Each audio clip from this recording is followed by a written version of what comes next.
దేవుని స్తోత్రం. హల్లెలూయా. ఎవరో ఒక లేచి నిలబడి కొరింథీయులకు రాసిన మొదటి పత్రిక మొదటి అధ్యాయం 1 నుండి 9 వరకు చదువుకుందాం. ఎనీవన్ స్పష్టంగా చదివేవాళ్ళు ఎవరైనా ఒక లేచి నిలబడి కొరింథీయులకు రాసిన మొదటి పత్రిక మొదటి అధ్యాయం 1 నుండి 9 వరకు. హల్లెలూయా. మొదటి కొరింథీ 146వ పేజీ, కొత్త నిబంధన. దేవుని చిత్తము వలన యేసుక్రీస్తు యొక్క అపోస్తలులుగా నుండుటకు పిలువబడిన పౌలును సహోదరుడైన సోసేనును కొరింథీలలో నున్న దేవుని సంఘమునకు, అనగా క్రీస్తు యేసునందు పరిశుద్ధపరచబడిన వారే పరిశుద్ధులుగా ఉండుటకు పిలువబడిన వారికిని మనకును ప్రభువుగా ఉన్న మన ప్రభు అయిన యేసుక్రీస్తు నామమున ప్రతి స్థలములో ప్రార్థించు వారికి అందరికీ శుభమని చెప్పి వ్రాయినది. మన తండ్రి అయిన దేవుని నుండి ప్రభు అయిన యేసుక్రీస్తు నుండి కృపా సమాధానము మీకు కలుగునుగాక. ఆమేన్. క్రీస్తు యేసునందు మీకు అనుగ్రహింపబడిన దేవుని కృపను చూచి మీ విషయమై నా దేవునికి ఎల్లప్పుడూ కృతజ్ఞతాస్తుతులు చెల్లించుచున్నాను. క్రీస్తుని గూర్చిన సాక్ష్యము మీలో స్థిరపరచబడినందున ఆయన యందు మీరు ప్రతి విషయములోనూ, అనగా సమస్త ఉపదేశములోను సమస్త జ్ఞానములోను ఐశ్వర్యవంతులైతిరి గనుక ఏ కృపావరమునందును లోపము లేక మీరు మన ప్రభు అయిన యేసుక్రీస్తు ప్రత్యక్షత కొరకు ఎదురుచూచుచున్నారు. మన ప్రభు అయిన యేసుక్రీస్తు దినమందు మీరు నిరపరాధులై ఉండినట్లు అంతము వరకు ఆయన మిమ్మును స్థిరపరచును. మన ప్రభు అయిన యేసుక్రీస్తు అను తన కుమారుని సహవాసమునకు మిమ్మును పిలిచిన దేవుడు నమ్మదగిన వాడు. ఆమేన్.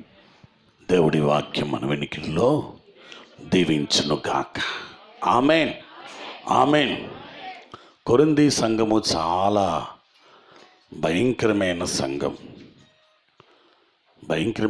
అని చెప్పటానికి కొరింథీ పట్టణం సంఘం కాదు, కొరింథీ పట్టణం చాలా భయంకరమైన, మన ఇండియాలో గోవా లాంటిది.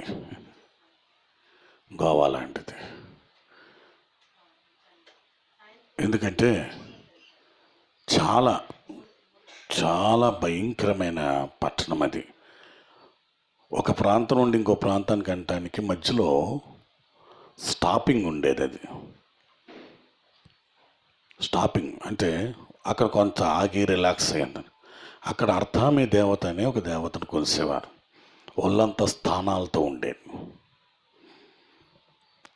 అక్కడ మెయిన్ వృత్తి వ్యభిచారం, విలాసవంతమైన జీవితం. అంటే పెద్ద వ్యాపారస్తులందరూ అక్కడ వచ్చి స్టే చేసి మళ్ళీ ఆ ఓడలు వేసుకొని వెళ్ళిపోయేవారు. అందుకే విలాసవంతమైన జీవితాలు అక్కడ ఉండేవి. అటువంటి విలాసవంతమైన జీవితాలు కలిగిన ఆ పాపంతోనూ శాపంతోనూ నిండిపోయి ఉన్న ఆ యొక్క పట్టణాన్ని పౌలు దర్శించాలనుకున్నాడు. ఆయన సువార్త పరిచర్లో వెళ్తూ ఆ పట్టణానికి వెళ్ళి అక్కడ పట్టణంలో సంఘాన్ని స్థాపించాడు. ఆ సంఘాన్ని ఎలా స్థాపించాడు అంటే విలాసవంతమైన జీవితంలో, అంటే విలాసవంతం అంటే లోకంలో మునిగి తేలుతున్నారు. అక్కడ వ్యభిచారం తప్పు కాదు, మిగతా పాపములేవి, జోదం ఇవేమీ తప్పు కాదు. అందుకే చూడండి, గోవాలో వ్యభిచారం తప్పు కాదు, మనకు తప్పింది. పర్మిట్స్ ఉన్నాయి. ముంబైలో రెడ్ లైట్ ఏరియాలో వ్యభిచారం లైసెన్స్ ఇస్తారు గవర్నమెంట్. కొన్ని ప్రాంతాల్లో గవర్నమెంట్ లైసెన్స్ ఇస్తుంది. అలాంటి ప్రాంతాన్ని పౌలు హృదయంలో ఆశ కలిగింది. అక్కడ వెళ్ళి సంఘాన్ని స్థాపించాడు. ఎన్నో సంఘాలు స్థాపించాడు, కానీ ఈ సంఘానికి ఒక ప్రత్యేకత కలిగి పత్రిక రాశాడు. స్థాపించాడు. కొంతమంది అయితే కొంత స్థిరపడిన తర్వాత కొంత చెదురుబాటు వస్తుంది కదా, చెదురుబాటుని సరిచేయటానికి పత్రిక రాశాడు. అది బ్యాక్గ్రౌండ్. అయితే ఈ పత్రికలో చాలా ముఖ్యమైన ఇప్పుడు చదివిన దాంట్లో చాలా ముఖ్యమైన పదము వాక్యం ఏదయ్యా అంటే 9వ వచనం. మన ప్రభువైన యేసుక్రీస్తు అను తన కుమారుని సహవాసముకు మిమ్మల్ని పిలిచిన దేవుడు నమ్మదగిన వాడు. దేవుని స్తోత్రం. ఇప్పుడే మనం అనుకున్నాం, ఇందాక మనం ఒక పని చేద్దాము ఈ సంవత్సరం నుండి. ఏం చేద్దాం? మినిమం ఒక్కనైనా మందిరానికి పిలుద్దాం, ఆరాధనకు పిలుద్దాం అని మనం అనుకున్నాం. మంచిది, అది చాలా మంచిది, మంచి లక్షణం. ఎందుకో తెలుసా? ఒకవేళ నీ పిలుపు వారి జీవితంలో ఒక గొప్ప కార్యం చేయటానికి మలుపు అవ్వచ్చు, పునాది అవ్వచ్చు. ఒక ఆయన చనిపోతాడని తెలుసు, క్యాన్సర్ వచ్చింది. క్యాన్సర్ వస్తే చనిపోతానని తెలుసు. సరే, అలాగ చనిపోతాను కదా, కనీసం నేను సండే స్కూల్ టీచర్గా ఉన్నప్పుడు ఉన్న పిల్లలు ఉంటారు కదా, వాళ్ళకి దేవుని గురించి చెప్దాం అని చెప్పి వెళ్ళి ఒక షూ షాప్లో పనిచేసిన ఒక కుర్రోడికి చెప్పాడండి దేవుని గురించి. నేను బిజీగా ఉన్నాను, నాకు చూద్దన్నాడు. కాదు, దేవుని గురించి తెలుసుకో అని చెప్పి అతను పదే అతని చుట్టూ తిరిగి చెప్పడం బట్టి అతను రక్షించబడ్డాడు. ప్రపంచాన్ని ఒక కుదిపేసిన గొప్ప దైవజనుడు అయ్యాడు. ఎవరండి? ఆ పిల్లోడు. అయ్యా, ఆ చిన్నపిల్లోడే ప్రపంచాన్ని ఒక కుదిపేసిన గొప్ప ప్రసంగికుడయ్యాడు. ఆయన ప్రసంగాన్ని వినటానికి ఎంతోమంది పరిగెత్తుకుంటూ వచ్చేవారంట. ఒకవేళ ఆయన కనుక ఆ పిలుపుకు ప్రభు దగ్గర పిలవటానికి వెళ్ళకపోతే ఆ కుర్రవాడు షూ మేకర్గా అలాగే తన జీవితాన్ని వృధా చేసుకునేవాడు. అలాగే మన జీవితాన్ని కూడా దేవుడు పిలిచాడు. ఆమేన్, హల్లెలూయా. దేవుడు మనల్ని పిలిచాడు. దేనికి పిలిచాడు? అది ప్రాముఖ్యత. ఈరోజు దేవుడు నన్ను పిలిచాడు, దేవుని బిడ్డగా నేనున్నాను. నిజంగా ఒక మాట చెప్తాను, చాలా స్పష్టంగా అర్థం చేసుకోనండి. ఈ రోజున పిలిచిన వాడు నమ్మదగిన వాడు. కానీ ఒక మాట మీతో చెప్తున్నా, ఇప్పుడు ఒకవేళ సీఎం జగన్ గారు మనం పిలిచారు, ఇప్పుడు ఒక మీటింగ్ పెట్టారు, పిలిచారు, మన ఇళ్ళ పట్టాల కోసం పిలిచారు, అందరు వెళ్ళారు. జగనే పిలిచాడు, మనం వెళ్ళాం. మనకందరికీ సీఎం గారు తెలుసా తెలీదా? కానీ సీఎం గారికి నేను తెలిస్తే ఒకసారి ఆలోచించండి. సీఎం గారు నాకు అందరికీ తెలుసు, మీ అందరికీ తెలుసు. కానీ నేను వెళ్తూ ఉండగా నేను అందరిలో పాటు కూర్చున్నాను. ఆయన గారు వచ్చి వాసు గారు బాగున్నారా అన్నారు అనుకోండి. అప్పుడు ఎలా ఉంటుంది? వెళ్తూ అమ్మ ఇస్తారు బాగున్నావా అని సీఎం గారు ఆగి నీ పేరు చెప్పి పలికాడు అనుకో, ఎలా ఉంటుంది చెప్పాలి? అది ఒకసారి ఊహించుకుందాం. అమౌంట్ కొన్నిసార్లు ఊహించుకోవాలి. వెళ్తూ కారు దిగి అమ్మ కుమారి బాగున్నావా, ఏంటి ఏమైనా సమస్యలు ఉన్నాయా అని అన్నాడు అనుకో, రాజుగారు సైకిల్ వేసుకెళ్ళిపోతారు ఇటు. ఎస్, ఒకసారి ఊహించుకుందాం. అని దాన్ని వెళ్తూ ఆగి మా సుధాకర్ గారు ఇంటికి వచ్చి ఏమన్నా సుధాకర్ గారు బాగున్నారా అని అడిగారు అనుకోండి. ఒకసారి ఊహించుకుందాం, ఒకసారి ఇమాజిన్ చేసుకుందాం. ఇలాంటివి ఊహించుకోవాలి. ఎలా ఉంటుంది? సంతోషంగా ఉంటుంది. ధనలక్ష్మి గారు బుట్ట పట్టుకుని వెళ్ళిపోతుంటే గవ్వ ఆయన కారు ఆపి, ఏమిటండి ఎలాగున్నారు, ఏంటి బుట్ట పట్టుకుని వెళ్తున్నారు, మీకు ఏమైనా కావాలా అని సీఎం అడిగారు అనుకోండి. ఇల్లు వచ్చిందా లేదు, అంతేగాని మన మైండ్ పెరగదు.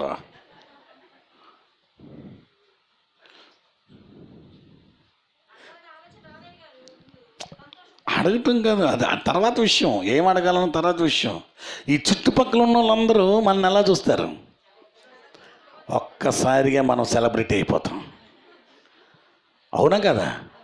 ఒక్కసారిగా అప్పటి వరకు మనతో పక్కన కూర్చున్న కూడా వచ్చి కుర్చీ వేస్తారు. కుర్చీ వేసి మీరు కూర్చోండి, పర్లేదు, ఇప్పుడు పక్కన కింద నేల మీద కూర్చున్నాం, పర్లా ఇక్కడ నుండి నువ్వు ఇక్కడ కూర్చో. ఎందుకు? సీఎం గారు అందరికీ తెలుసు, సీఎంకు నువ్వు తెలుసు. నీ ద్వారా వెళ్తే ఏ పనులైనా అవుతాయి. ఈరోజు నేను చాలా స్పష్టంగా ఒక మాట వాక్యంలోకి వస్తున్నా. దేవుడు అందరికీ తెలుసు, దేవునికి నువ్వు తెలుసా?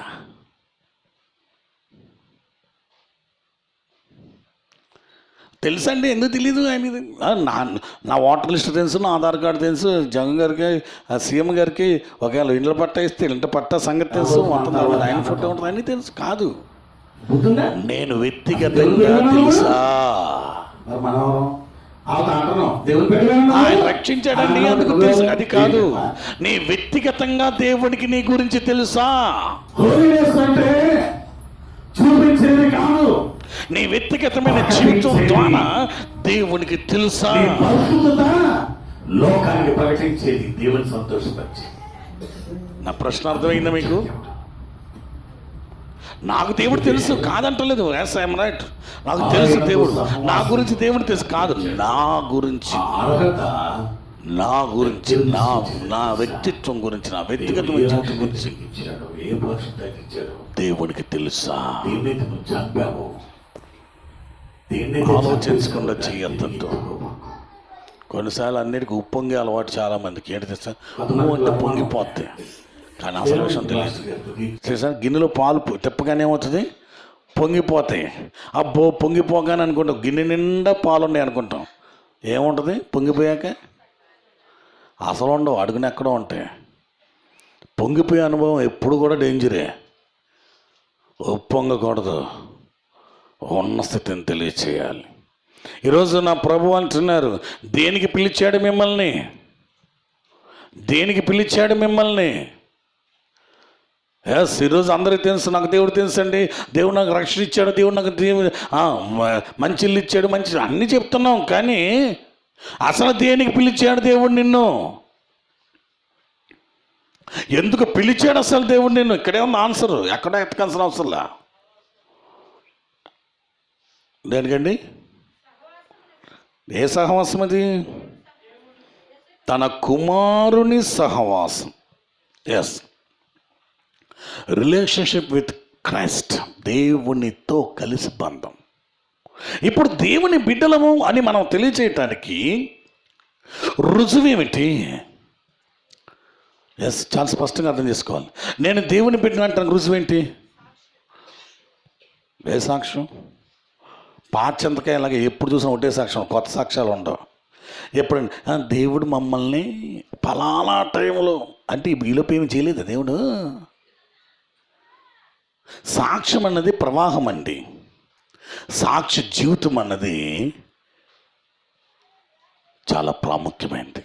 సాక్ష్యాలు మనలోంచి ఎన్నో వెళ్తుంటాయి. ప్రతి దినము సాక్ష్యం చెప్పాలంటే ఎన్నో సాక్ష్యాలు మనలోంచి వెళ్ళిపోతుంటాయి. ఏంటి తెలుసా? దేవుడు చేస్తాడు అవి మన ద్వారా అనేకులు ఎదటవాడు గుర్తించే సాక్ష్యం, నువ్వు చెప్పేది సాక్ష్యం కాదు. నీలో దైవికమైన కార్యాన్ని ఎదటవారు గుర్తించడం సాక్ష్యం అవుతుంది. నేను డంపాలు వేసుకొని చెప్పుకునేది సాక్ష్యం అవుతాం. చాలా స్పష్టంగా అర్థం చేసుకోవాలి. 1000 మంది దగ్గర సాక్ష్యం పలికిన ప్రయోజనం ఉండదు. నిన్ను చూసి ఒక్కడు మారిన అది దేవునికి మహిమ. ఆమేన్, హల్లెలూయా. అది ప్రాముఖ్యమైనది. అందుకే సహవాసంలో ఉండాలంటే చూడండి, మొదటిది చదువుతున్నాను. దేవుని చిత్తముల వలన యేసుక్రీస్తు యొక్క అపోస్తలుడును నుండుటకు పిలువబడిన పౌలును సహోదరుడైన సోనెనేసును కొరింథీలోనున్న దేవుని సంఘం. What is the identification? ఏంటి తెలుసా? దేవుని సంఘం. నువ్వు దేవుని సంఘములో ఉంటేనే నువ్వు దేవుని బిడ్డవవుతావు. నాకు ఏ సంఘంతో పని లేదన్నా అనుకో, దాన్ని ఒక చిన్న మాట చెప్దాం. ఏ ఇల్లు లేనోడిని ఏమంటాడు? చెప్పాలి. ఏ ఇల్లు లేదు, ఏ కుటుంబం లేదు, ఒంటరిగా బతికేవాడిని ఏమంటారు? చెప్పాలి. దేశదే మరి. దేవుడు ఎక్కడ కూడా ఒంటరిగా విడిచిపెట్టలా. నువ్వు దేవుని బిడ్డవనటానికి మొదటి గుర్తు, నువ్వు సంఘానికి కట్టుబడి ఉన్నావు. ఎందుకంటే సంఘం అంటే దేవుని శరీరం. శరీరం నువ్వు అతకబడి ఉన్నావు. శరీరానికి వేరుగా ఉండి ఇప్పుడు ఏళ్ళు వేరు కట్ చేసి బయట పెట్టావు అనుకోండి, ఏమవుతుంది? చచ్చిపోతుంది. అవునా? సంఘానికి వేరుగా ఉండి నువ్వేమీ చేయలేవు. అందుకే ప్రభు అన్నారు ఒక మాట, నాకు వేరుగా ఉండి మీరు ఏమీ అంటే ఆయన సంఘములో అనగా ఆయన శరీరములో సహవాసం చేయటానికి చాలా స్పష్టంగా అర్థం చేసుకోండి. నెంబర్ 1, ఆయన శరీరంలో సహవాసం చేయటానికి మొదటిది ఏంటి చూద్దాం. అనగా క్రీస్తు యేసునందు పరిశుద్ధపరచబడిన వారై. మొదటి కారణం ఏంటి? నా పాపములన్నీ నా ప్రభు ఏం చేశాడండి? క్షమించాడు. పాప క్షమాపణ చాలా విలువైనది. పాపం కాదు, పాపం నరకాన్ని తీసుకెళ్తుంది, పాప క్షమాపణ పరలోకాన్ని తీసుకెళ్తుంది. నీ జీవితంలో చాలా ముఖ్యంగా జ్ఞాపకం చేసుకోవాల్సింది తెలుసా? పాప క్షమాపణ. దేనికి పాప క్షమాపణ జరిగింది? సువార్త వినటం బట్టి. సువార్త అంటే ఏమిటి? మంచి వార్త కాదు. ఇప్పుడు యేసు ప్రభువారి జనన మరణ పునరుద్ధానం అంటే యేసు ప్రభువారు నా కోసం పుట్టారు, నా కోసం మరణించారు, నన్ను పరలోకం చేస్తాను, తిరిగి లేచాడు. ఈ 3 లేకుండా నువ్వు చెప్పితే అది వార్తే, సువార్త కాదు. అది వాక్యమైనా సాక్ష్యమైనా. నా కోసం ప్రభు వచ్చారు, నా కోసం చనిపోయారు, నా కోసం తిరిగి లేచారు.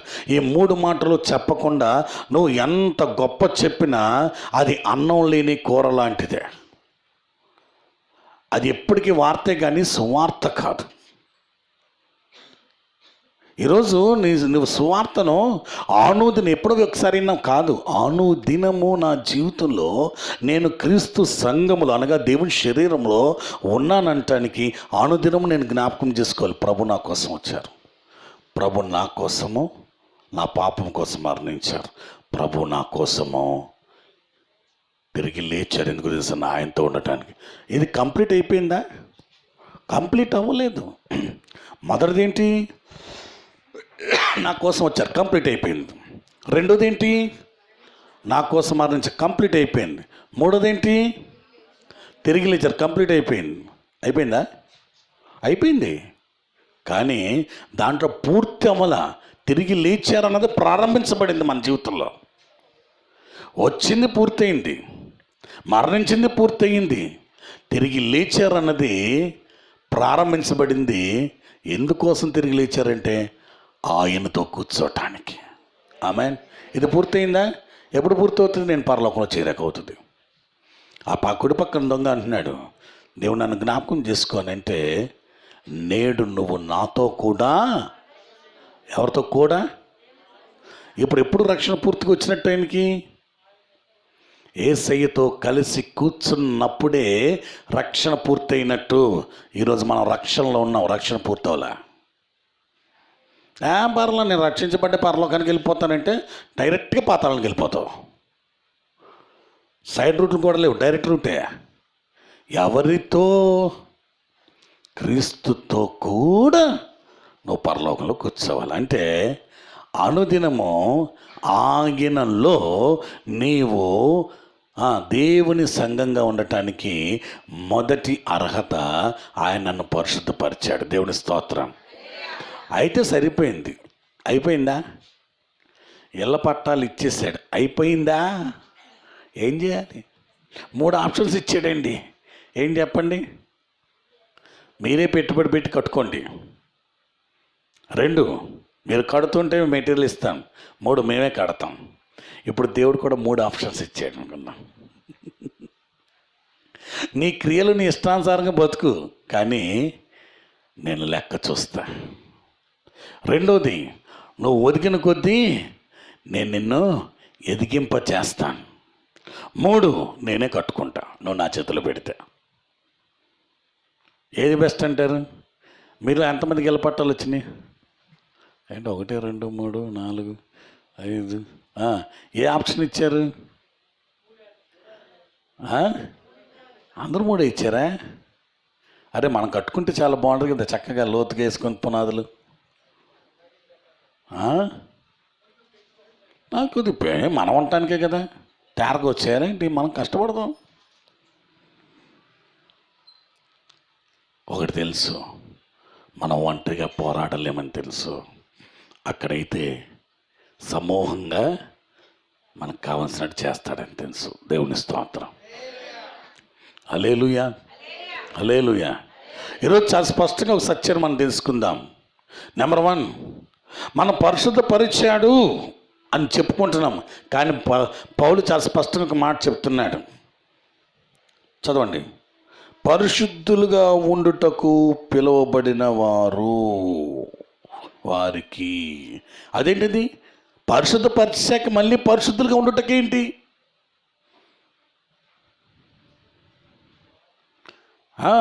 ఇక్కడ అర్థం చేసుకోవాలి. ఆల్రెడీ క్లీన్ అయిపోయింది, పరిశుద్ధపరిచాడు. మళ్ళీ ఏమంటున్నాడు ఇక్కడ? పరిశుద్ధపరచబడిన వారై, అంటే కంప్లీట్ అయింది. కానీ ఏం చెప్తున్నాడు కొటేషను? పరిశుద్ధులుగా ఉండబడుటకు. అసలు ఎందుకు పిలిచాడు? ఆల్రెడీ పరిశుద్ధపరిచాడు అన్నాడే, ఆల్రెడీ సెయింట్ చేశానన్నాడే, ఆల్రెడీ కడిగేశానని అన్నాడే, ఆల్రెడీ సంపూర్ణంగా నేను పరిశుద్ధపరిచేసాను, పాపం తొలగించాను, పరిశుద్ధులు చేశానని చెప్పాడే. కానీ ఏమంటున్నాడు? పరిశుద్ధులుగా ఉండుటకు పిలువబడిన వారికి. చూడండి ఒకసారి దశలోనికి రాసిన మొదటి పత్రిక 4వ అధ్యాయం 7వ వచనం ఒకసారి చదవండి. దశలోనికి రాసిన మొదటి పత్రిక 4వ అధ్యాయం 7వ వచనం.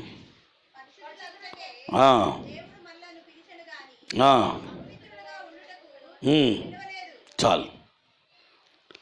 ద కాలింగ్, దేవుని యొక్క మొదటి పిలుపు దేవుడిచ్చిన పరిశుద్ధతను కాపాడుకుంటా. నా సొంత సైంట్నెస్ కాదు. నా పరిశుద్ధత ఏంటి తెలుసా? శుభ్రంగా వైట్ అండ్ వైట్ వేసుకొని, కలర్ కూడా వేసుకొని, తెల్ల జుట్టు చేసుకొని, ఇక నేను మొత్తం అన్నీ తెలిపే, ఇంకేది వేరేది వాడినాం. అవునా? ఏది వాడినాం? మరి బైబిల్లోనే నలుపు ఉంది. అక్షరాలన్నీ నలుపు. ఇప్పుడు వీటిని కూడా ఏం చేయాలి? తెలుపు చేద్దామా? నన్ను నేను పరిశుద్ధపరచుకునే పరిశుద్ధత కాదు, దేవునికి కనబడే పరిశుద్ధత. దేవుడు నాకు ఇచ్చిన పరిశుద్ధతను నేను పోగొట్టకుండా ఉండటం. చూడండి, పైన చెప్తాడు 3వ వచనం. మీరు పరిశుద్ధులకి అనగా మీరు జానత్వమును దూరంగా ఉండుటయే దేవుని చిత్తం. మీలో ప్రతివాడు దేవుని ఎరగని అన్యజనుల వలె కామాభిలాషయందు కాక పరిశుద్ధత యందు ఘనత యందును తన ఘటమును ఎట్లు కాపాడు కొనవలను అది ఎరుగుటయే దేవుని చిత్తం. అయిపోయింది. ఈసారి మనం కొత్త విషయం నేర్చుకున్నాం. ఏంటి తెలుసా? అన్నిటికీ దేవుని చిత్తం. దేవుని చిత్తం అయితే జగన్ ఇల్లు ఇచ్చేవాడు. కొంతమంది దేవుని చిత్తం లేదు కాబట్టి ఇవ్వలేదు. అవునా? ఆలోచించండి.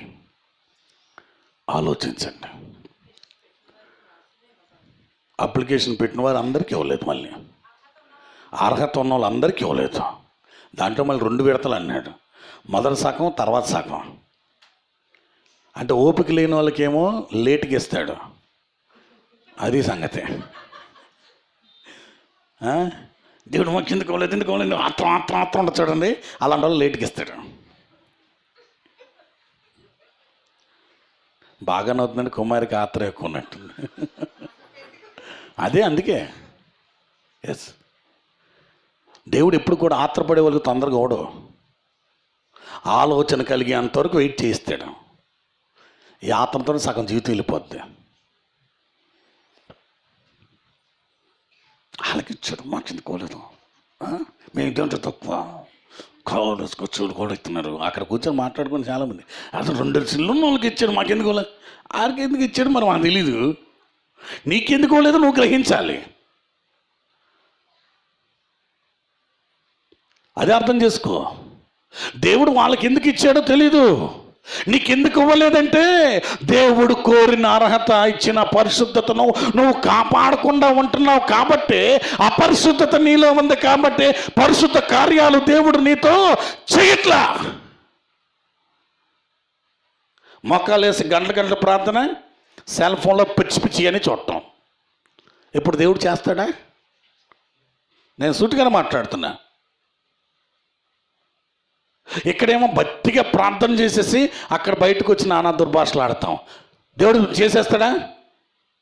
ఇప్పుడు తెల్ల చొక్కా మీద నల్ల మరక అంటే నల్ల మరక కనబడుతుందా, తెల్ల చొక్కా కనబడుతుందా? మన పని ఏమిటి? తెల్ల చొక్కా వేసుకోవడం కాదు, దానికి మరక అంటకుండా కాపాడుకునేట్టు అండి. అదే భక్తి అంటాడు. చూడండి ఒకసారి యాకోబు పత్రిక 1వ అధ్యాయం చివరికి వచ్చిన ఒకసారి చదవండి త్వరగా.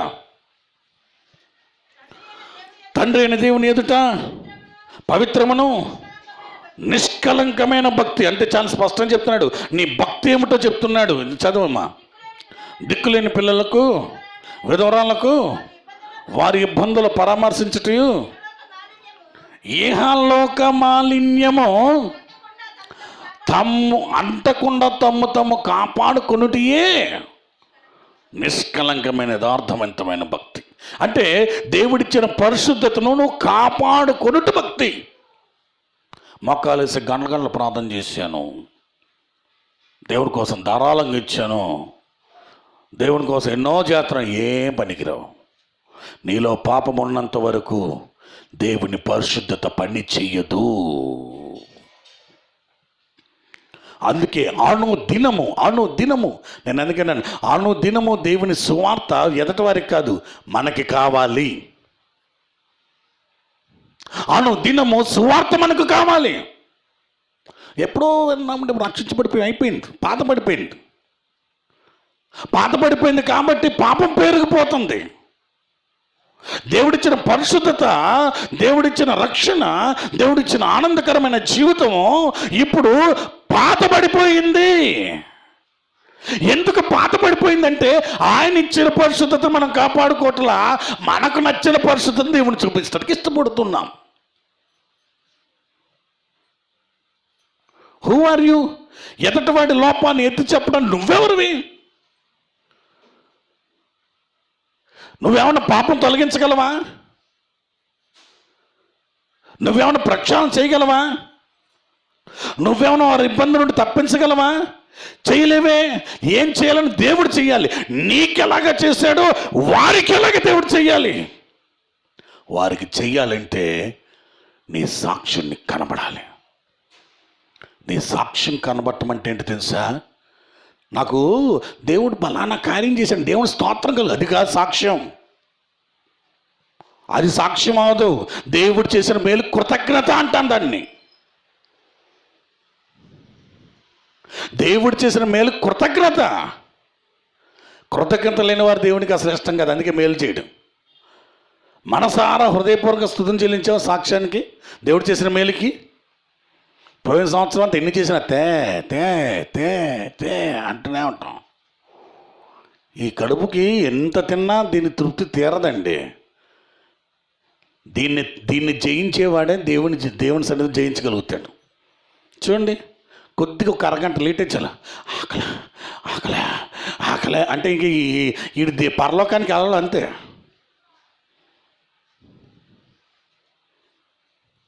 మధ్యలో ఆకలేసిందని లేచి వెళ్ళిపోయి భోజనం చేసి వచ్చేస్తే ఇక నువ్వు పరలోకానికి కాదు, కనీసం పరలోక గుమ్మం దగ్గర కూడా వెళ్ళావు. ముందు దీన్నే చేయించలేని వాడే పాపను అలా చేయిస్తావు. నీకు కలిగిందని నువ్వు చేయించలేవు, లోక పాపను అలా చేయిస్తావు.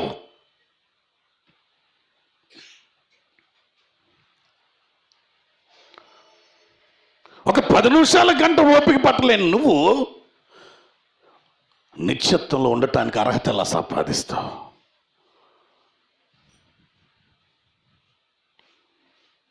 ఎస్, ఈరోజు ఏంటి పాస్టర్ గారు ఎక్కువ టైం చేశారు. నీకు ఎక్కువ అవసరం కాబట్టి దేవుడు ఉంచాడంతే. ఆలోచించండి. ఆయన పిలుపు ఆయన ఇచ్చిన పరిశుద్ధత కాపాడుకోవటానికి. కాపాడుతున్నావా? కాపాడుతుంటే నీ మోకాల అనుభవం పరలోకాన్ని తెరుచుద్ది. ఆమేన్, హల్లెలూయా. నువ్వు ప్రార్థిస్తుంటే నీకు వెంటనే దేవుని సహవాసం దక్కట్లేదంటే నీలో ఏదో లోపం ఉందని చూసుకోవాలి. ప్రార్థనకి వెళ్ళగానే నీ మనసు పరిపరి విధాలు పోతుందంటే ఇంకా దేవునికి నీకు మధ్య పాపం అడ్డొచ్చిందని సంగతి. ఎవరో చెప్పాల్సిన అవసరంలా, ఐడెంటిఫికేషన్ చేయాల్సిన అవసరంలా. రోజు చేసే ప్రార్థన నువ్వు చేయలేకపోతున్నావంటే దేవునికి నీకు మధ్య పాపం అడుగుతుంది. అందుకే ఒక మాట చెప్తాను, పాపం చేసేవాడు ప్రార్థన చేయడు, ప్రార్థన చేసేవాడు పాపం చేయడు. అనుదినము చేసే ప్రార్థన నీకు రావటం లేదు అంటే అర్థం ఏంటి తెలుసా? దేవుని ప్రార్థన అంటే ఏంటి? దేవుని సహవాసం. దేవునితో సహవాసం చేయకపోవటానికి కారణం ఏంటి? అపవిత్రత. పరిశుద్ధత ఉన్న వాళ్ళు ప్రభుతో సహవాసం చేస్తారు, పరిశుద్ధత ఉన్న వాళ్ళు ప్రభుతో కలిసి ఆనందిస్తారు, ఆరాధిస్తారు, సంతోషపరుస్తారు, దేవుని సన్నిధిలో ప్రార్థన చేసి అద్భుతాలు పొందుతారు. మరి దేవుడితో సహవాసం చేయకుండా నువ్వు ఎంతసేపు ప్రార్థన చేసి, అంటే బ్యాటరీ ఛార్జింగ్ అయిపోయిన ఫోన్లోంచి ఎంతసేపు మాట్లాడితే అవతోడికి ఫోన్ ఛార్జింగ్ అయిపోయింది, నేను నెంబర్ కొట్టేసి మాట్లాడేస్తున్నా, ఎంత మాట్లాడాను ఫోన్ చేసి మాట్లాడాను.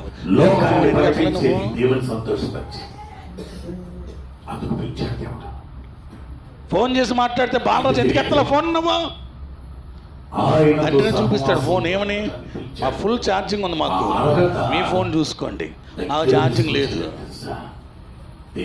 నేను ఎంత చేస్తే ఏం ప్రయోజనం?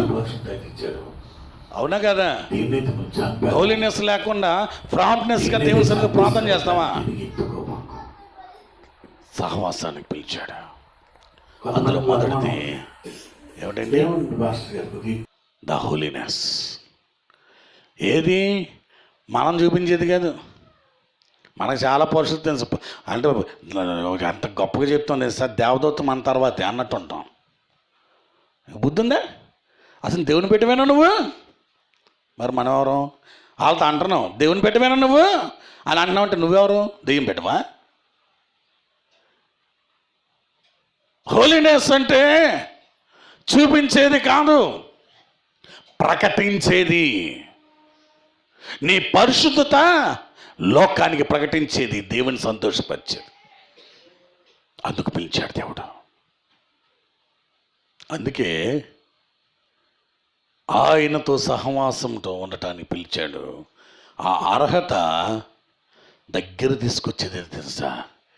దేవుడు ఏ రక్షణ అయితే నీకు ఇచ్చాడో, ఏ పరిశుద్ధత అయితే ఇచ్చాడో, దేన్నైతే నువ్వు చంపావో, దేన్నైతే చంపేసావో దాన్ని తిరిగి ఎత్తుకోబాకు. కొంతమందికి అనుమానం ఉంటుంది, ఏమండి పాస్టర్ గారు కొద్దిగా ఎక్కువ ప్రార్థన చేస్తే మా ఇంట్లో సమస్యలు ఎక్కువ వచ్చేస్తున్నాయండి అంటారు. ఎవరికైనా ఉంది అనుమానం? ఉంటుంది, బయట పెట్టరు. కానీ ఎక్కువ ప్రార్థన చేస్తే ఎక్కువ సమస్యలు వచ్చేస్తాయి. నిజమే. నేను చిన్న మాట చెప్తాను, మీ ఇంట్లో రోజు పాము వచ్చి పడుకుంటుంది, శ్రద్ధగానండి. మనం కూడా దాని కర్మ అది వస్తుంది వెళ్తుంది. దానివల్ల నీకు నష్టం లేదు, దానికి నష్టం లేదు కదా. కానీ ఏదో రోజు కాటేసేద్ది. ఇప్పుడు దాన్ని గెంటేయాలనుకున్నావు, ఏం చేస్తుంది? దానికి అర్థమైపోయింది, అబ్బో ఇన్నాళ్ళు స్థిరంగా వేసుకున్నాను, ఇక నన్ను బయటికి పంపించేస్తారని అని దాన్ని తెలిసింది అనుకో. ఏం చేస్తుంది? చెప్పాలి, మీదకు వస్తుంది. ఏం చేస్తాం ఇప్పుడు? కారతో కొట్టి బయట దొరకడం లేదు, చంపేస్తాం. దానికి తెలుసు నన్ను గుర్తించారు అంటే ఏం జరుగుద్దని తరిమేస్తారు లేదా చంపేస్తారు. అందుకు కొంత కలవరం పెడదాం అనుకుంటుంది. నువ్వు బలంగా ప్రార్థన చేస్తే ఎన్నాళ్ళు బొబ్బున్న నీ ఇంట్లో చేరిన లోకపు క్రియలు వెలవెల్లాడిస్తానికి ప్రయత్నించడానికి శ్రమలు వస్తాయి. అప్పుడేంటి, అమ్మో ఎక్కువ శ్రమ, ఎక్కువ ప్రార్థన చేసి ఇంకెక్కువ అయిపోతుంది అనగానే మనం సైలెంట్ అయిపోతాం. అప్పుడు ఇది అని కూడా తెలుసు, ఈ పాము అమ్మో నేను ఒక్కదాని నుండి పంపించేస్తాను, ఇంకో దాన్ని తెచ్చుకుంటుంది. ఇది అలాగే మన ఇంట్లో పుట్టలు పెంచుతున్నాం. చాలామందికి ఉంటుంది ఇది. బయట పాటలు కానీ అమ్మ దొంగలు చాలామంది ఉంటారు. ఎక్కువ ప్రార్థన చేస్తే ఎక్కువ సమస్యలు వచ్చేస్తాయంట. ఎందుకు తెలుసా? నిజమే, అది ఖచ్చితమే, దాన్ని నేను అంగీకరిస్తాను. కారణం ఏంటి తెలుసా? ఇన్నాళ్ళు తిష్ట వేసిన ఇంట్లో కూర్చున్న అపవాది క్రియలు, అపవాది లక్షణాలు, దురాత్మ క్రియలు పారిపోయే సమయం వచ్చింది. ఎందుకు తెలుసా? నీలో పరిశుద్ధుడైన దేవుడు పని చేయటం మొదలు పెడితే వాటిని ఇంటి నుంచి తరిమేస్తాడు. దేవుడు స్తోత్రం చెప్పండి. హల్లెలూయా, హల్లెలూయా. అప్పుడే కావాలండి. అదే శ్రమ. మనం నెత్తి మీద తెచ్చుకొని అప్పులు తెచ్చుకొని శ్రమ పట్టిన శ్రమ అంటే నువ్వు తెచ్చుకుందా నువ్వు కూడా అంటాడు. నిజమైన శ్రమ ఏంటి తెలుసా? నీ ఇంట్లో అపవిత్రతను తరిమి కొట్టడానికి ఎదురయ్యే పరిస్థితులు కొన్నిసార్లు నిన్ను ప్రేమించేవారు నీ ఇంటివారే నీ మీద తిరుగుబాటు చేయొచ్చు. ఎందుకు తెలుసా? వాడికి తెలుసు వీళ్ళు కనుక గట్టిగా నిలబడ్డానుకో వీళ్ళు ఉన్న దేవుడు నన్ను పోయి గింటేస్తాడని. ఎవరు తెలుసు? చెప్పాలి, ఎవరు తెలుసు? ఎవరికి? నీ ఇంత తెస్తేస్తున్న వాడికి తెలుసు. అందుకే నువ్వు ప్రార్థన చేయటం మొదలెడితే ఇంట్లో గలిబిళ్ళు వచ్చేస్తాయి, గొడవలు వచ్చేస్తాయి, ఇబ్బందులు వచ్చేస్తాయి, కలవరాలు వచ్చేస్తాయి, అప్పులు అడగని వాళ్ళు అడిగేస్తాడు. అందుకే ప్రార్థన ఎక్కువ చేస్తే మా ఇంట్లో సమస్యలు ఎక్కువ అవుతాయి. ఎందుకు తెలుసా? నీ పరిశుద్ధత దేవుడి కనబట్టం మొదలెట్టింది. దేవుడి శక్తి నీ మీదకి రావటం పనిచేసింది. నీలో ఉన్నవాడు లోకంలో ఉన్నవాడు కంటే గొప్పవాడు కాబట్టి ఆ గొప్పవాడనే దేవుడు పనిచేయటం మొదలు పెట్టేసరికి వాటికి తెలిసిపోయింది, ఇదిగో ఇక వీళ్ళ దగ్గర మా పప్పులు ఉడకవు కాబట్టి కొంత భయపెడదాం, శ్రమ పెడదాం, ఒప్పుకుంటే ఇంకో 2 తెచ్చుకుందాం, లేకపోతే పారిపోదాం. అప్పుడు నేను అడుగుతున్నా, నీ ఇంట్లో సమస్యలు తరిమి కొడతావా, ఇంకో 2 పెంచుకుంటావా? ఇప్పుడు చెప్పండి, సమస్యలు ఏం చేయాలి? చెప్పాలి, ఏం చేయాలి? తీవ్రత పెంచాలి. మామూలుగా ప్రార్థన చేసే వాళ్ళకి సమస్య వచ్చినాక ఉపవాస ప్రార్థన చేయాలి. ఉపవాస ప్రార్థన చేసే సమస్య వచ్చినాకో సహవాసంతో కలిసి ప్రార్థన చేయాలి. సహవాసంతో కలిసి ప్రార్థన చేసిన సమస్య వచ్చినాకో సంఘంతో కలిసి ప్రార్థన చేయాలి. దెబ్బకి ఏరుతో తీసి అవతల పడేస్తాడు దేవుడు. ఆమేన్. That is the holiness. అది పరిశుద్ధత. ఎందుకు వచ్చింది? ఏమోనండి, పాస్టర్ గారితో తీసిపీసి మా ఇంట్లో ప్రార్థన పెట్టుకుందాం అనుకునే డబ్బులతో ఖర్చు పని ఎందుకు వచ్చిందిలే. ఆయన వచ్చి మళ్ళీ అందరూ వచ్చి బొవ్వ పెట్టాలి, లేకపోతే ఇంకోటి చేయాలి, అందరూ వచ్చిన వాళ్ళు టీలు టిఫిన్లు ఇవ్వాలి. ఎందుకు వచ్చింది? ఈ సంవత్సరం సాఫీకి వెళ్ళిపోతాం. ఆడు సంకనాకి చేస్తాడు. అదే నీ ఇంట్లో ఆడేసుకుని తెస్తా. నీ ఇంట్లో దైవజనుడు వచ్చి నీ ఇంట్లో ప్రార్థన చేయట్లేదంటే వాడు కూర్చున్నాడని అర్థం. నువ్వు పిలవట్లేదంటే. నేను సూటిగా మాట్లాడుతున్నా. నువ్వు పిలవట్లేదంటే కారణం ఏంటి తెలుసా? వాడు పిలవనవట్లేదు. అంటే వెళ్తే గొడవ. పాస్టర్ గారు వచ్చి ప్రార్థన చేసిన తర్వాత అంటే ఏంటో తెలియదండి, సమస్య పెరుగుతున్నాయి. ఎందుకు వచ్చింది? ఎందుకు మంటెట్టేసి వెళ్ళిపోతారు కదా, దాన్ని తోకని కగలెట్టేసి వెళ్ళిపోతే ఏమవుతుంది? అది ఇల్లంతా తిరుగుతాం మొదలెట్టుద్ది. అప్పుడు నువ్వేం చేయాలి? దారి చూసి పంపించేయాలి. లేదు, ఆ మంట ఆర్పేసి ఇక ఈ మూల కూర్చే చక్కగా కావంత మట్టి తెచ్చేస్తాను అక్కడ. అదే అపవిత్రత. అదే అపవిత్రత. శ్రమ ఎదురైనప్పుడు, ఇబ్బంది ఎదురైనప్పుడు, బాధ ఎదురైనప్పుడు, నీ ఇంట్లో సమస్య ఎక్కువ అవుతున్నప్పుడు నీకు కావాల్సింది ఒక్కటే, నీ పరిశుద్ధతకరమైన జీవితాన్ని ప్రభు దగ్గర చూపించడం నేర్చుకో. ప్రార్థనతో నేర్చుకో. నీ శక్తి చాంటలేదా? సహవాసంతో నేర్చుకో. చాంటలేదా? నీ సంఘ కాపరి పిలిచి ప్రార్థన చేయించు. ఖర్చేం లేదు. నువ్వు అనుకున్నాయేమో ఖర్చేం ఉండదు. ఎందుకు తెలుసా? దేవుని కోసం ఖర్చు పెట్టిన దానికి 100 ఇస్తాడు ఆయన. నువ్వు ఉన్నది పోగొట్టుకోవడానికి ఇష్టం లేకే రావాల్సిన ఆశీర్వాదం పొందలేకపోతున్నావు. నిజమే. తమ్ముడు జాషువా విషయంలో నేను సంతోషిస్తాను. ఏది ఏమైనప్పటికీ మా ఇంట్లో నెలకొకసారి ప్రార్థన జరగవలసిందే. మీరు ఏమైనా ఇప్పుడు నాకు అనవసరం, నాకు పలానా రోజు ప్రార్థన కావాలి. ఎప్పటి వరకు ఎంతో ఎంతో ఎంతో ఆలాపేశారులేండి చాలా కాలం. అమ్మ ఎందుకు వచ్చింది పాస్టర్ గారు వస్తే మళ్ళీ ఖర్చు అనుకున్నారేమో, కొంతకాలం ఆపేశారు. ఒకరోజు దేవుడు మాట్లాడి నేను వెళ్ళి చెప్పాను, అద్భుతమైన కృప. లాస్ట్ ఇయర్ కూడా ఫైనల్ ఇయర్ వచ్చి ఈ సంవత్సరం ఎక్కకూడదాం అనుకున్నాడు పాపం. ఆ రోజు ఆల్రెడీ డైరీలో రాసుకున్నాను. పిలవలేదు, ఫోన్ లేదు, ఏమీ లేదు. 8:30 అయింది, ఏమీ లేదు. అసలు నేను ఊరు వెళ్ళకుండా కూర్చున్నాను ఆ రోజు ఈయన కోసం. 8:30 అయింది, 8:45 అయింది, ఏమీ లేదు. ఇక లాభం లేదు. దేవుడు అన్నాడు నువ్వు వెళ్ళరా బాబా అన్నాడు. వెళ్ళాను. వెళ్ళేసరికి టెన్షన్ అన్నాడు. నీ టెన్షన్ తగలయ్యా. కూర్చోబెట్టి దేవుడు మాట్లాడటం మొదలుపెట్టాడు. అద్భుతం చేయటం దేవుడు మొదలుపెట్టాడు. ఏమయ్యా మళ్ళీ ప్రార్థన ఆపేద్దామా? ఇక్కడ అంటుంది వద్దు. ఈరోజు చాలామందికి అదొక బ్యాడ్ హ్యాబిట్ అయింది. మాకు తెలుసు, మాకుంది శక్తి. పాములు పోగొట్టాలంటే పాములు పట్టేవాడు రావాలి. అవునా? వడ్రంగం అని పిలిస్తే ఏం చేస్తాడు? దాన్ని కొట్టడానికి కర్రకు చేసి వెళ్ళిపోతాడు. అంతే, నువ్వు కొట్టుకో అంటాడు. అవునా? అవునా కదా? నీ ఇంటి పరిస్థితి ఎలాగుందో నీకు తెలుసు, కానీ నీ ఇంట్లో అపవాది క్రియలు ఎలాగున్నాయో ఆయన ఎన్నుకున్న దాసులకు చెప్తాడు. మన దినమన ఒక గొప్ప దైవజనుడు ఇంటికి పిలిచిమని ప్రార్థన చేయించుకున్నాడు. వాళ్ళ ఇంట్లో సమస్య ఇది ఇది అని చెప్తే భార్యాభర్త ఇద్దరు కన్నీళ్ళు పెట్టుకుని, నిజమైన ఎంతవరకు మేము ఎవరికి చెప్పుకోలేకపోతున్నాం. మేమందరూ బోధించే వాళ్ళం, మేమెవరికి చెప్పుకోలేం. మా పరిస్థితి కానీ ఇప్పుడు అర్థమైంది మాకు, దాని పరిష్కారం ఇది, మేము చేస్తాం. నేనేనంతే, నేనైనా కూడా పిలుచుకుంటాను, మంచి ఆత్మీయ నాయకులు పిలుచుకుంటాను, ప్రార్థన చేయించుకుంటాను. వాళ్ళు చెప్తారు, ఇదిగో ఇది పరిస్థితి. ఓకే మై లార్డ్, ప్రభా నీకు వందనాలు, సరి చేసుకుంటాం. పరిశుద్ధత అంటే ప్రకటించేది, చూపించేది కాదు.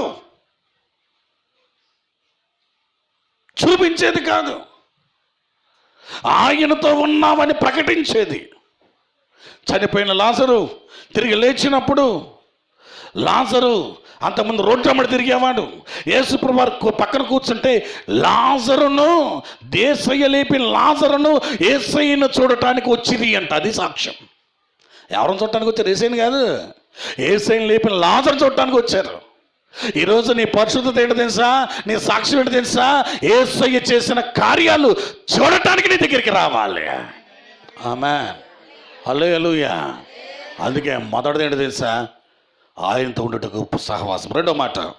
రెండవది 5వ వచనం, క్రీస్తుని గూర్చిన సాక్ష్యము మీలో స్థిరపరచబడినందున ఆయన యందు మీరు ప్రతి విషయంలో, సమస్త ఉపదేశంలో, సమస్త జ్ఞానంలో ఐశ్వర్యవంతులైరి. దేవుని స్తోత్రం. ఎవరిని గురించిన సాక్ష్యం అండి? చాలా స్పష్టంగా మనం ప్రతిదీ అండర్లైన్ చేసుకోవాలి. మన సాక్ష్యాలు ఏంటో తెలుసా? ఏమోనండి పాస్టర్ గారు, దేవునికి స్తోత్రం కలుగునుగాక, మీ అందరికీ వందనాలు, స్వామిచ్చిన అయ్య గారికి వందనాలు. మేమండి ఇదే స్టార్టింగ్, ఇదే మేమండి ఎంతో త్యాగభరితంగా సమస్యలు పడుతున్నామండి. త్యాగభరితంగా ఎందుకు తెచ్చుకున్నాయి కదా ఇవన్నీ, దేవుడిచ్చినవి కాదు, మనం తెచ్చుకున్నాయి. కాబట్టి త్యాగభరితంగా చాలా సమస్యలు పడుతున్నామండి. మేము పడుతున్న సమయంలో పాస్టర్ గారు, అయ్య గారు వచ్చి చెప్పారు దేవుని కోసం నిలబడండి అని. అప్పుడు మేము ఏం చేసామంటేనండి, ఏం చేసాం? మాకు కలిగిందంత దేవునికి ఇచ్చామండి. దేవుడు 2 ఇంతలు ఇచ్చాడండి. ఇందులో ఎక్కువ బెనిఫిట్ ఎవరు పొందారు? నువ్వా దేవుడే? చెప్పండి, ఎవరో? అక్కడ సాక్ష్యం ఏంటి? ఎట్టడికి ఏం చెప్తుంది తెలుసా? నువ్వు ఎలాగ నుండి దేవుని దగ్గర విత్తు నువ్వు పొందేస్తావు, అది చెప్తున్నావు. రక్షణ అవసరంలా, నమ్మకత్వం కావాలి. అది నమ్మకత్వం. ఒక బిడ్డ తీసుకొచ్చి దేవుడి మందిరం కోసం ఇలా డబ్బులు తీసుకొచ్చి పెట్టి, అయ్యా నా గురించి ఎవరికి చెప్పద్దు, నా పేరు ఎవరికి చెప్పద్దు, దేవుడు నాకు ఇచ్చాడు, దేవునికి నేను ఇవ్వాలనుకుంటున్నాను, ఇచ్చాను, కానీ దేవునికే రావాలండి. ₹1,00,000 తెచ్చి అక్కడ పెట్టారు. నా గురించి చెప్పద్దు. ఎందుకు తెలుసా? నేను దేవునికి సాక్ష్యం చెప్పడానికి కాదు, దేవుని కృతజ్ఞత చెప్పటానికి నేను ఈ కార్యం చేస్తున్నా. అది సాక్ష్యం. అది సాక్ష్యం. ఫ్యాన్ ఇచ్చేవాడిని, ఫ్యాన్ మీద మా పేరు లేదా, లేకపోతే రేపు రాయకపోతే రేపు వారం నుండి నేను రాను అంటే ఏం చేయాలి? ఇప్పుడు చెప్పాలి. ఓ టిన్ పెయింట్ తెచ్చి దాన్ని మళ్ళీ ఆ డబ్బాకు ప్రార్థన చేసి, ప్రభువా వాళ్ళు బతికినన్నాళ్ళు ఈ ఫ్యాన్ తిరగాలయ్యా, అంతే కదా. ఈలో ఫ్యాన్ పాడైతే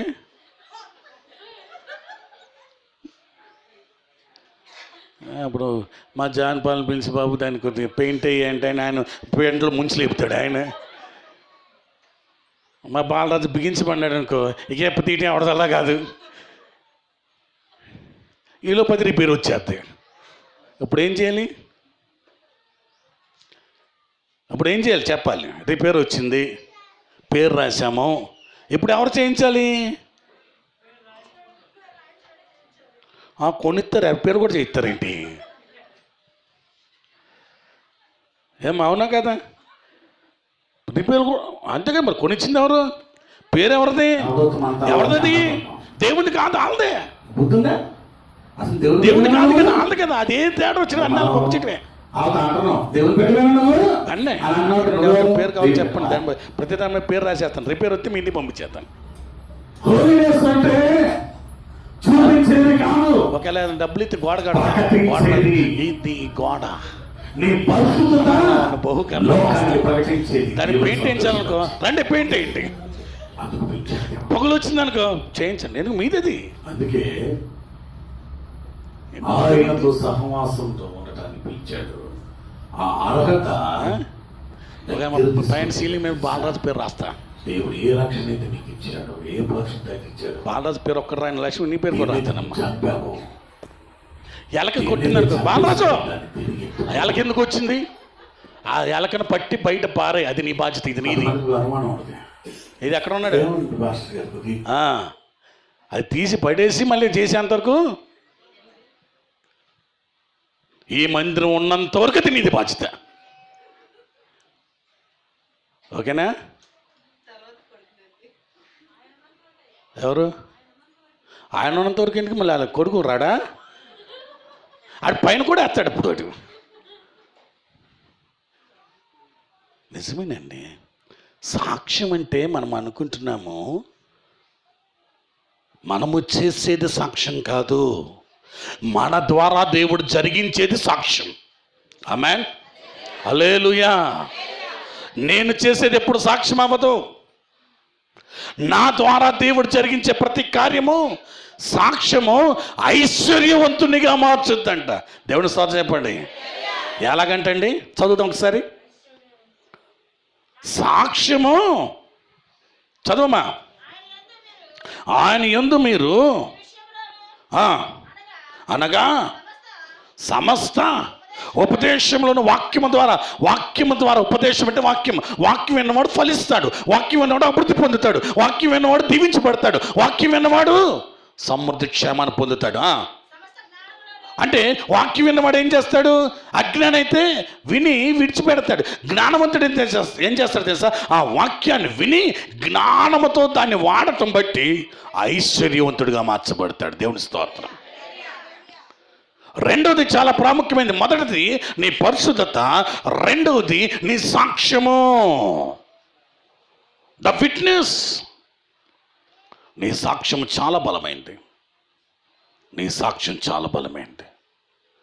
అంటే ప్రభు దగ్గరికి వచ్చానండి, ఇవి కాదు, ప్రభు నా ద్వారా ఏం చేస్తున్నాడన్నది సంఘం చూస్తుంది, సాతాను చూస్తున్నాడు, లోకం చూస్తుంది, దేవదూతలు చూస్తున్నారు, సృష్టి చూస్తుంది.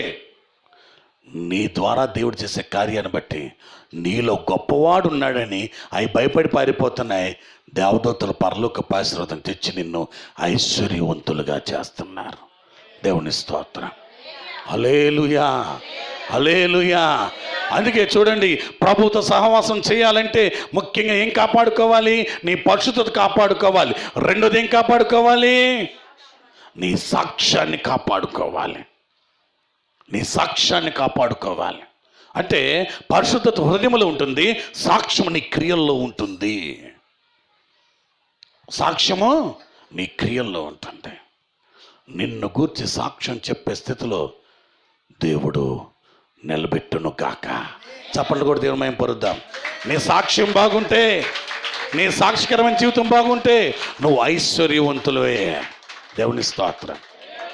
చెప్పండి, ఇప్పుడు మనం ఐశ్వర్యవంతులవో కాదా? ఆమేన్. దేవుని స్తోత్రం. మూడొక్క మాట చెప్పి ఐ విల్ క్లోజ్. చూడండి 8వ వచనం. మన ప్రభువైన యేసుక్రీస్తు దినమందు మీరు నిరపరాధులై ఉండునట్లు అంతం వరకు. ఆమేన్. దేవుని స్తోత్రం. చాలా ప్రాముఖ్యమైనది ఇది. నీ ఆత్మకు సంబంధించింది. ఏమిటి తెలుసా? నిరపరాధులు. ఏంటండి? పాడతాం కదా, అపరాధిని యేసయ్యా కృప చూపి బ్రోమయ్యా, నెపమెంచకయే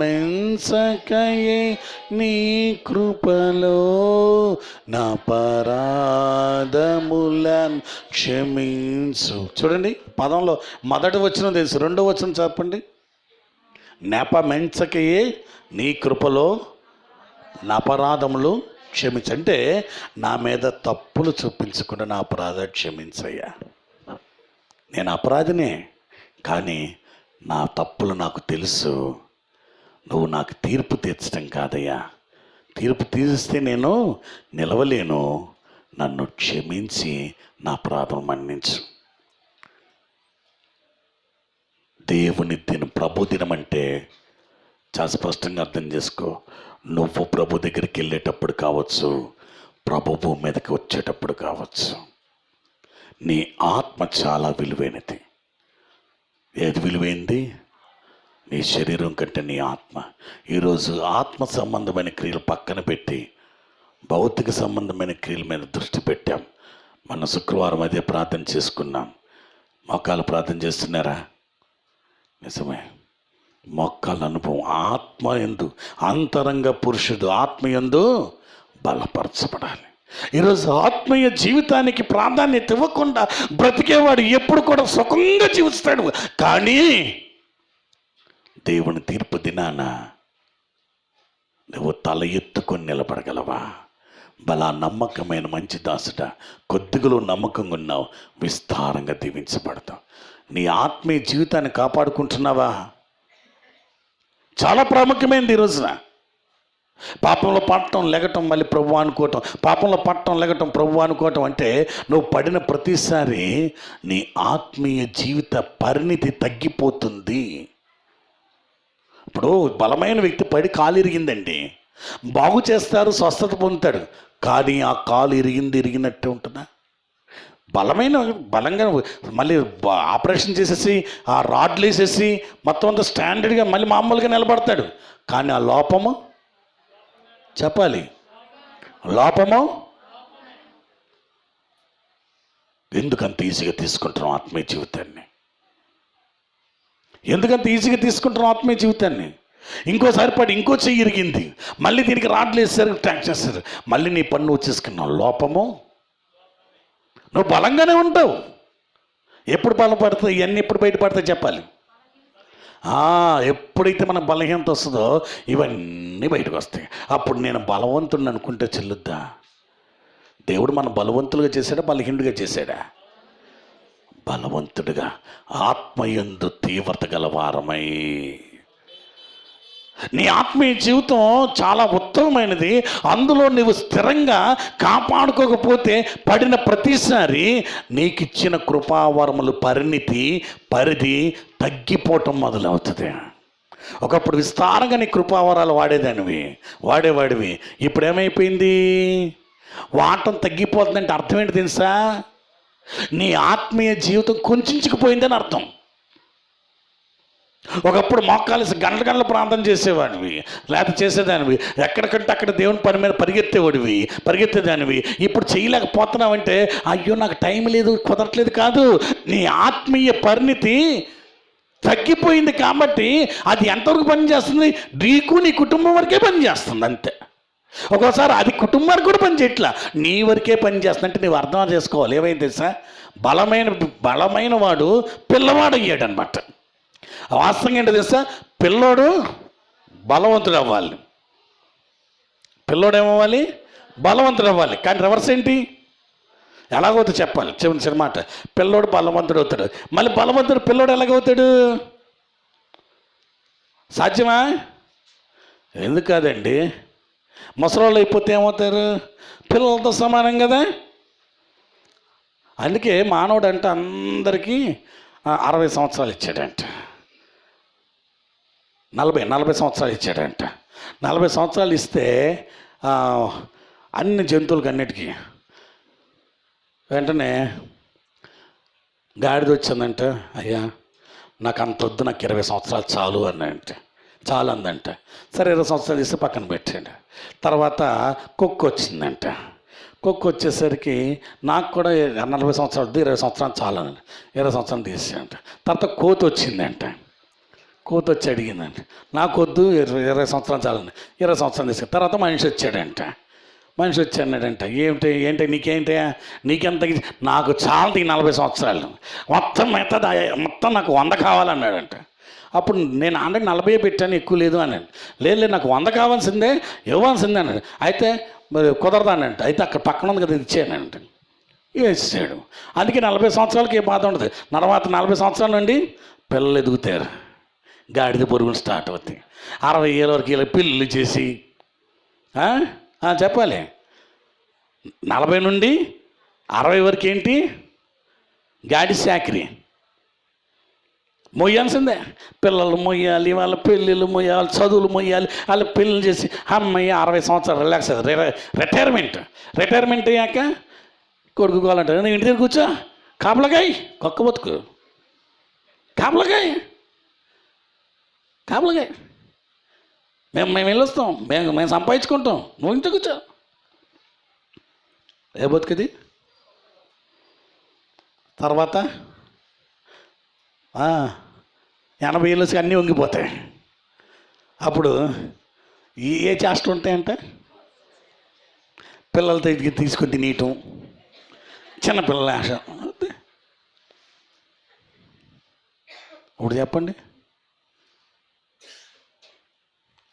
ఇప్పుడు మనం 40లో ఉన్నాం, ఇప్పుడు 60లో ఉన్నామా, 80లో ఉన్నామా? చెప్పరే. 40లో ఉన్నామా? నిన్ను దేవుడు ఆత్మీయ జీవితంలో స్వతంత్రుడిగా నిలబెడితే వాటిని మానేసి శరీరం బరువును మోసుకోవటానికి గాడిదలాగా ఆత్మను తొక్కేస్తున్నావు. నీ అవసరాలు కాపాడుకోవటానికి కాపాగా నీ ఆత్మీయ జీవితాన్ని పెడుతున్నావు. లేకపోతే కొంచెంసేపు లోకంలో, కొంచెంసేపు దేవుని దగ్గర కోతి గంతులు వేసే స్థితిలో ఉంచుతున్నావా? ఆత్మీయ జీవితం చాలా విలువైంది. కాపాడుకోకపోతే ఈ భూమి మీద దేనికైనా పరిష్కారం ఉంది, కానీ పరలోకం దగ్గరికి వెళ్ళే పరిష్కారం కాదు, తీర్పు మాత్రమే ఉంటుంది. తీర్పు దినాన్ని ఎవడు తప్పించుకోలేడు. అప్పుడు సరి చేసుకుందామన్నా అవకాశం ఉండదు. దేవుడు నిన్ను పిలిచింది నీ ఆత్మీయ జీవితాన్ని కాపాడుకోవటానికి, ఆయనతో కలిసి సహవాసం చేయటానికి. మరి 3 కాపాడుకుంటున్నావా? ఒక్కసారి నువ్వు కాపాడుకుంటే ఆయనతో కూర్చుంటావు. ఆయనతో కూర్చుంటే అన్ని నీ పాదాల దగ్గర తీసుకొస్తాడు. సమాధానకర్తకు దేవుడు శీఘ్రంగా సాతాన్ని మీ పాదముల కింద తొక్కిస్తాడంట. నువ్వు వాటి పాదాల కింద ఉంటావా? నీ పాదాల కిందకి అన్ని తీసుకొచ్చే దేవునితో ఉంటావా? సూటిగానే అడుగుతున్నా. నువ్వు ప్రతి సమస్యల కింద, అవసరాల కింద, అప్పుల కింద, లోకం స్థితుల కింద, ఆశల కింద, పాపం కింద పాదాల దగ్గర ఉంటావా? నా ప్రభువుతో కలిసి వాటిని నీ పాదాల దగ్గర తెచ్చుకుంటావా? పిలిచినవాడు నమ్మదగినవాడు. తల వంచి మోకరించి ప్రార్థన చేద్దాం. ఒక్కసారి ప్రియ కుమారుడు, కుమార్తె, ప్రియాతి ప్రియమైన దేవుని బిడ్డ, ఈ యొక్క ఉదయకాలపు ఆరాధనలో దేవుడు నీతోనే సూటిగా మాట్లాడుతున్నాడు. దేవుడు సూటిగా నీతోనే మాట్లాడుతూ ఉన్నాడు. ఎస్, ప్రియమైన దేవుడు, ప్రియమైన దేవుడు ఎందుకు పిలిచాడు అంటున్నావు. ఎందుకు పిలిచాడు దేవుడు ఈరోజు నీతో చెప్పాడు. ఆ పిలుపుకు తగినట్టుగా ఉన్నావా? ఆ పిలుపుకు తగినట్టుగా దేవుని సన్నిధిలో నడుస్తున్నావా? ఆ పిలుపుకి తగినట్టుగా దేవుని శక్తి చేత మేము నిలబడుతున్నావా? దేవుని కార్యాల కోసము బలోపేతంగా నడుస్తున్నావా? ప్రియ కుమార్తె, ఆలోచించు. నీ పరిశుద్ధత చూపాలనుకోవద్దు. దేవుడిచ్చిన పరిశుద్ధత కాపాడుకో. దేవుడిచ్చిన పరిశుద్ధత కాపాడు, దేవుడిచ్చిన సాక్ష్యాన్ని ప్రకటించు, దేవుడిచ్చిన ఆత్మను కాచుకో. మలినమంటకుండా కాచుకో. మోకాళ్ళై ప్రభు సన్నిధానంలో హృదయపూర్వకంగా ప్రార్థన చేద్దాం. కొద్ది నిమిషాలు ప్రార్థనలో గడుపుతాం. ఈ ఆదివారం ఆరాధన వ్యర్థంగా కాదు. నా జీవితంలో అర్థవంతంగా నేను ఉండాలి ప్రభువా, అర్థవంతంగా ఉండాలి తండ్రి. అయ్యా, వ్యర్థంగా నా జీవితాన్ని ఉంచొద్దయ్యా. అయ్యా, అనవసరంగా కొన్ని విషయాల్లో ఆశ పెట్టుకొని అయ్యా నా తండ్రివా, అయ్యా నా పరిశుద్ధత కొన్నిసార్లు పాడు చేసుకున్నానేమో, అయ్యా నా సాక్ష్యాన్ని చెదరగొట్టుకున్నానేమో, అయ్యా నా ఆత్మీయ జీవితాన్ని కొన్నిసార్లు నష్టపరుచుకున్నానేమో. కాదు ప్రభువా, నీతో సహవాసము చేసే నీ పిలుపుకు తగినట్టుగా మమ్మల్ని నడిపించండి తండ్రి. మహాపరిశుద్ధుడైన మా ప్రియపరలోకపు తండ్రి, నీ అమూల్యమైన కృపాహస్తాల కిందకు వచ్చి ప్రార్థిస్తున్నాం. దయగలిగిన దేవుడు, కృప చూపే దేవుడు, నీ కృపలో నింపే దేవుడు, నమ్మకమైన కార్యాలు జరిగించడంలో నమ్మదగిన దేవుడిగా మీరున్నారు ప్రభువా. అందుని బట్టి నిన్ను స్తుతిస్తున్నాను, ఆరాధిస్తున్నాను. అద్భుతమైన కార్యాలు మీరు జరిగించి నీ ప్రభావకరమైన తేజస్సు చేత బలపరిచి అయ్యా నీ పిలిచిన పిలుపుకు తగినట్టుగా మేము నడిచే కృపను మా అందరికీ దయచేయండి. నీవిచ్చిన పరిశుద్ధత కాపాడుకొనచ్చు, నీవిచ్చిన సాక్ష్యాన్ని కాపాడుకొనచ్చు, నీవిచ్చిన ఆత్మను కాపాడుకొనచ్చు. నమ్మకంగా నీలో సాగే కృప మా జీవితంలో సంపూర్ణంగా దయచేసి బలపరిచి నడిపించమని, సంఘమును బలోపేతము చేయమని సర్వాధికారి యేసుక్రీస్తు నామములో ప్రార్థించి అడిగి వేడుకొంచున్నాము తండ్రి. ఆమేన్. ప్రభు మిమ్మల్ని దీవించును గాక. ఆమేన్.